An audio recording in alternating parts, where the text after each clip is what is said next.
Dans cette deuxième capsule vidéo, nous allons montrer que l'intégration régionale est un phénomène qui se généralise à l'échelle continentale.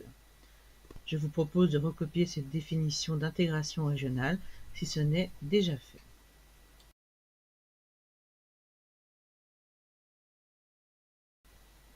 Tout d'abord, au nord, une alliance déséquilibrée. Donc là, on s'attache à observer l'alliance qui concerne les États-Unis, le Mexique et le Canada.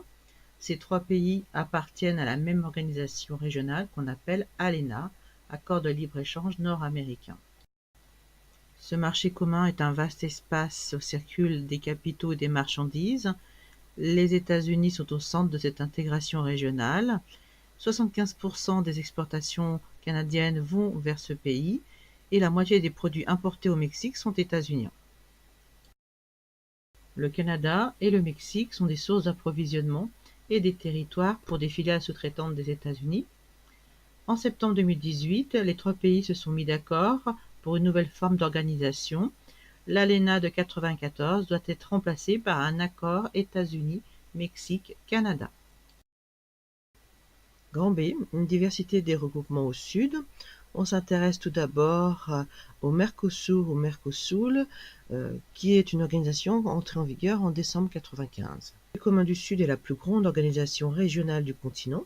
Les pays fondateurs, le Brésil, le Paraguay, l'Uruguay et l'Argentine. Les pays associés, Chili, Colombie, Pérou, Équateur. La Bolivie est en cours d'adhésion, alors que la participation du Venezuela est suspendue depuis 2016. 82% du PIB sud-américain y est réalisé.